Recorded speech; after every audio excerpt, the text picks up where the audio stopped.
Бел-чырвона-белы сцяг не выклікаў у нацыстаў ніякіх пярэчанняў. Есть фотографии, есть хроника, где этот флаг развивается, когда полицаи приносят присягу, в том числе и Адольфу Гитлеру. Все это есть. БЧБ-флаг стал символом предательства национальных интересов и геноцида белорусского народа. И мы уберем эту фашистскую символику из нашего общества. Сделаем это красиво. Пасля падзей 2020 года прыхільнікі і праціўнікі Александра Лукашэнкі выразна падзяліліся пад рознай сімволікай. Калі на першыя пратэсты беларусы выходзілі і пад бел-чырвона-белым, і пад чырвона-зялёным сцягам, то па меры пашырання рэпрэсій дзяржаўныя сімвалы сталі асацыявацца выключна з гвалтам і хлуснёй, а таксама кепскім густам. Прапаганда, у сваю чаргу, прыдумала для пратэстоўцаў сваю назву, таксама звязаную з іх сімволікай. Это жуткие БЧБшники. Бел-чырвона-белы сцяг лукашэнкаўцы называюць сцягам калабарантаў, пад якім нібыта здзяйсняліся ваенныя зверствы. Гэта хлусня, але пад такім соусам яшчэ ў 95-м годзе ў Беларусі прайшоў першы рэферэндум, які памяняў у краіне дзяржаўную сімволіку. Але мала хто ведае, што Лукашенко хацеў іншыя сцяг і герб, а зусім не тыя, якія былі ў выніку абраныя. Таксама малавядомай застаецца гісторыя стварэння чырвона-зялёнага сцяга і герба вянка. Якія чорныя плямы іх аўтараў хавае прапаганда, адкуль увогуле на палотнішчы ўзяўся арнамент і як фальсіфікацыі паспрыялі з'яўленню цяперашняга беларускага гімна. Паспрабуем адказаць на гэтыя пытанні ў нашым новым сюжэце. 19 верасня 1991 года закон зацвердзіў дзяржаўныя сімвалы незалежнай Беларусі. Імі сталі бел-чырвона-белы сцяг і герб пагоня.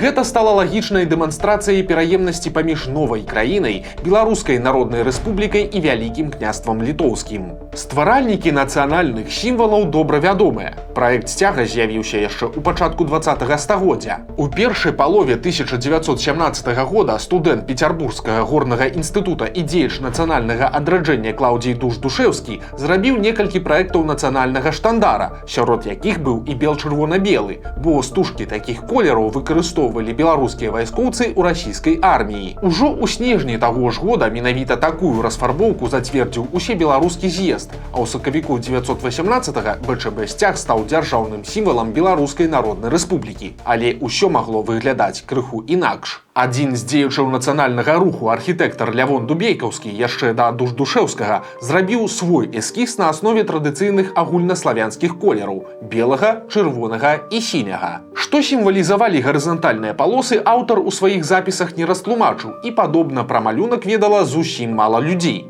Напярэдадні усебеларускага з'езду Дубейкаўскі прадставіў яшчэ адзін праект. Колерамі ён быў падобны да папярэдняга, але ў астатніх элементах істотна адрозніваўся. Сіняя паласа засталася толькі адна, а чырвоная стала куды вузейшай. У выніку дэлегаты, сярод якіх было шмат вайскоўцаў, аддалі перавагу больш звыкламу спалучэнню колераў. Эталонную пагоню распрацавалі мастакі Яўген Кулік, Уладзімір Крукоўскі і Леў Тулбузін у 1991 годзе. Каб адрозніць айчынны герб ад падобнага літоўскага, аўтары памясцілі на шчыце вершніка крыж Еўфрасіні Полацкай, адвечны беларускі сімвал. Але ж у 90-х, як і за 70 гадоў да таго, бел-чырвона-беламу сцягу не ўдалося доўга прабыць дзяржаўным. Першы прэзідэнт Беларусі Александр Лукашенко амаль адразу пасля абрання ініцыяваў рэферэндум, сярод пытанняў якога была і замена сімволікі. Гэта матывавалася тым, што падчас нямецкай акупацыі бел-чырвона-белай сімволікай карысталіся калабаранты, таму яна нібыта выклікае масавае непрыняцце ў насельніцтва, сярод якога было шмат ветэранаў. У распальванні нянавісці да нацыянальных сімвалаў вялікую ролю сыграў фільм «Нянавісць. Дзеці хлусні», які зняў Юрый Азаронак, член чорнасоценнай партыі і бацька ад'ёзнага прапагандыста Рыгора Азаронка. Аўтар відэа мяшаў кадры мітынгаў апазіцыі з хронікай нямецкай акупацыі. Эти митинги напоминают что-то, да более знакомых. Кажется, что это уже с нами было. Были эти лица, эти речи, эти флаги. З улікам таго, што фільм «Азаронка» круцілі па расійскім тэлеканале УРТ, які быў у той час самым папулярным у Беларусі, канечне, бенефіцыяр гэтага пасквіля быў зразумелы. Таксама адзначым, што ў 90-е Расія зрабіла сваім дзяржаўным сцягам бела-сіні-чырвоны трыкалор, пад якім ваявалі фармаванні на баку Гітлера. Але гэта не хвалявала ні Лукашэнку, ні беларускіх ветэранаў, ні прапагандыстаў. Дарэчы, за сваю працу Юрый Азаронак тады атрымаў утвар ад Мікалая Статкевіча, а пасля звярнуўся ў суд. Праўда, часы былі зусім іншыя, і Статкевічу прысудзілі толькі штраф. Быў і яшчэ адзін судовы працэс, які прызнаў, што Азаронак стварыў у сваім фільме хлуслівы вобраз Зянона Пазняка. Прапагандысту давялося публічна выбачацца. Тым не менш, у выніку рэферэндума дзяржаўная сімволіка змянілася на чырвона-зялёную. Паплечнікі Лукашэнкі асабіста знялі з флагштока дома ўрада бел-чырвона-белы сцяг, парвалі яго і на кавалках пакінулі свае аўтографы. У той жа дзень дэмантавалі і пагоню. Замест яе яшчэ доўгі час вісеў герб БССР. Да 2020 года у лукашэнкаўцаў было даволі стрыманае стаўленне да нацыянальных сімвалаў. Яны не віталі іх выкарыстанне, але людзей за гэта асабліва не каралі. Доўгі час БЧБ вісеў у цэнтры Мінска на ўправе БНФ побач з акадэміяй міліцыі. Таксама яго можна было свабодна купіць у некаторых крамах. Усё змянілася ў 2020-м, і Лукашенко загаварыў языком Азаронка, толькі на гэты раз малодшага. Как мы могли поклоняться БЧБ флагам и прочим? Как, если на этих флагах кровь каждого третьего белоруса? И те, кто это знает, понимает, и кто пережил, еще не умерли. Они живы. Как мы могли пойти на то, чтобы дать право нашим людям призвать их поклоняться той символике? Але ж якім сімвалам ён прапанаваў пакланяцца ў 1995 годзе? Мала хто ведае, але перад рэферэндумам Лукашенко прапаноўваў свой варыянт новага сцяга, таксама чырвона-зялёны, але зусім не такі, які мы бачым цяпер. Праект Лукашэнкі уяўляў сабой палатнішча з 3 палосамі, шырокай чырвонай у цэнтры і 2 зялёнымі па баках. Тое, што гэта выглядала пачварна падобна улады, даволі хутка зразумелі, таму прадставілі і новы варыянт. Гэта быў крыху зменены сцяг Беларускай Савецкай Сацыялістычнай Рэспублікі, з якога прыбралі серп з молатам ды зоркай, а таксама змянілі колер арнамента. Гісторыя стварэння гэтага сімвала, а таксама яго аўтары таксама добра вядомыя. Пасля таго, як БССР стала адной з заснавальніц Арганізацыі Аб'яднаных Нацый, было прынята рашэнне замяніць ейны сцяг, бо ён амаль не адрозніваўся ад чырвонага палотнішча Савецкага Саюза. Акадэміі навук паставілі задачу прыдумаць новы сімвал, каб той падкрэсліваў адначасова і нацыянальныя асаблівасці, і ідэю саюзнай савецкай дзяржавы. У выніку ён атрымаўся сацыялістычнымі сімваламі і белым арнаментам унутры чырвонай вертыкальнай паласы.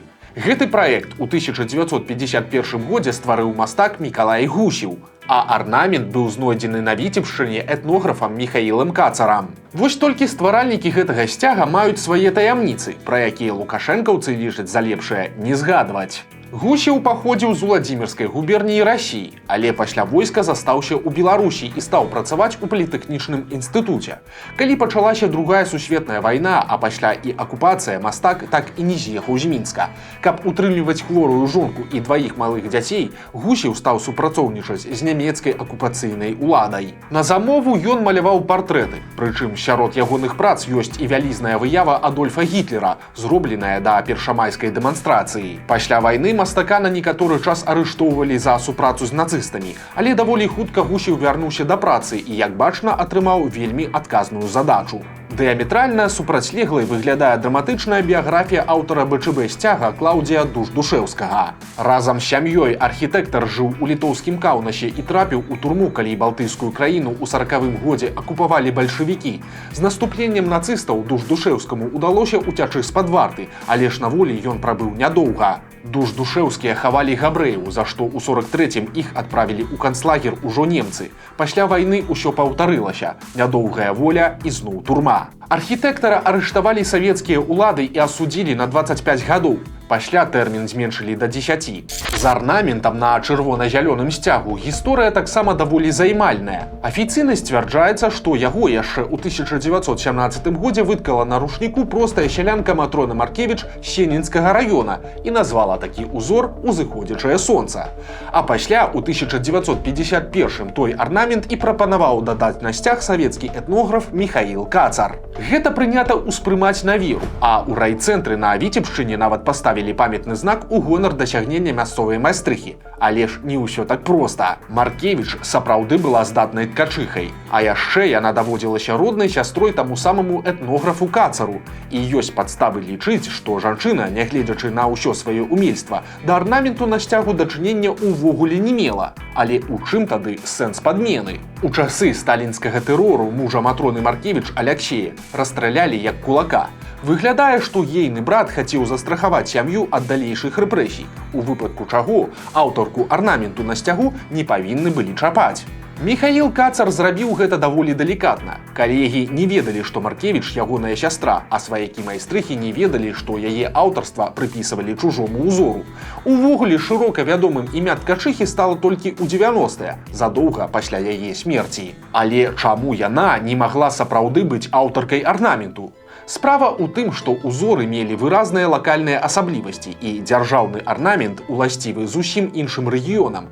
Нешта падобнае знаходзілі на тканных вырабах у Гомельскай і Магілёўскай абласцях, ды і называліся яны куды прасцей – круча і лапа. А вось сярод прац Матроны Маркевіч няма нічога падобнага да «Узыходзячага сонца». І вось выглядае, што найбольш аўтарытэтны на той час навуковец скарыстаўся даверам да сябе і зладзіў вельмі тонкую містыфікацыю. З дзяржаўным гербам таксама, як кажуць, не ўсё адназначна. Ён таксама выглядае не так, як хацеў Лукашенка ў 95-м годзе. Першапачаткова праект Лукашэнкі выглядаў дэкамунізаваным гербам БССР, з якога знялі серп, молат і чырвоную зорку. Геральдысты прапанавалі нешта дадаць да вянка, бо ён па іх меркаванні выглядаў пустым. Таму на выяву вярнулі чырвоную зорку. Толькі яна замест чырвонай арміі стала сімвалізаваць беларускую, а сонечныя промні сталі асвятляць не пустэчу, а контуры дзяржаўнай мяжы. Дарэчы, на першай версіі герба стваральнікі зрабілі батанічную памылку.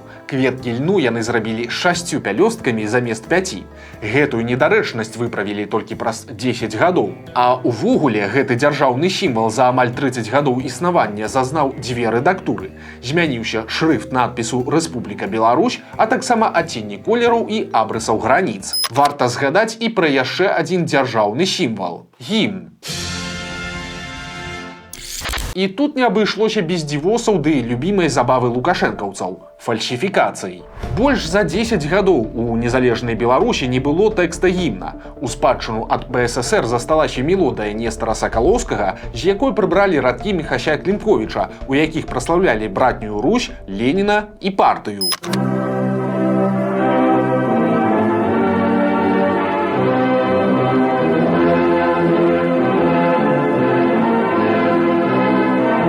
У 2002 годзе улады вырашылі правесці конкурс на стварэнне новага дзяржаўнага сімвала.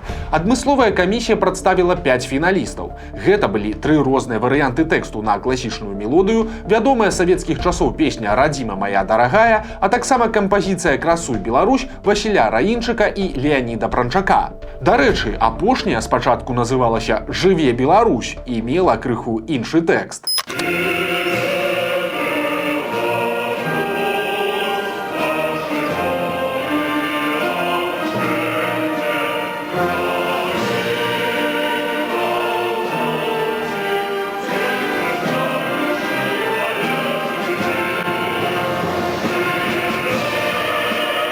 Апазіцыя спрабавала таксама адправіць на разгляд камісіі духоўны гімн «Магутны Божа», але той у фінал не прапусцілі.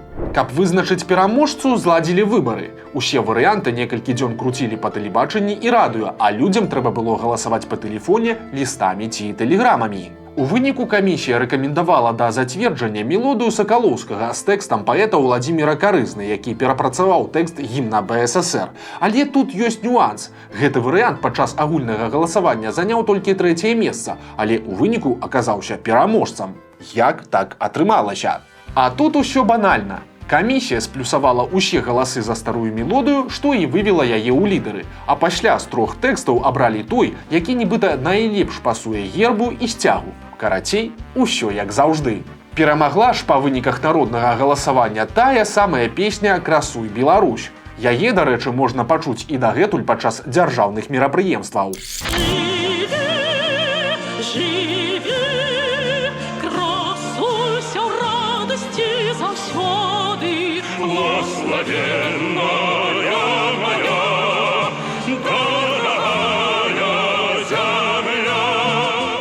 Некалькі гадоў таму Александр Лукашенко выдаў яшчэ адну тэорыю, чаму ён пайшоў на змену сімволікі. І гэта тлумачэнне шмат кажа пра яго ўнутраны свет. Символы, флаг и герб должны отличать государство от других государств. Они должны отличать нас с вами от других. Какой был предложен герб? Погоня. Вам не напоминает этот герб чей-то герб другой страны? А мне напоминает. Нам был предложен флаг. Добавь еще одну полоску, и мы заимствовали с соседней страны флаг. Так неужели у нас не было своей истории?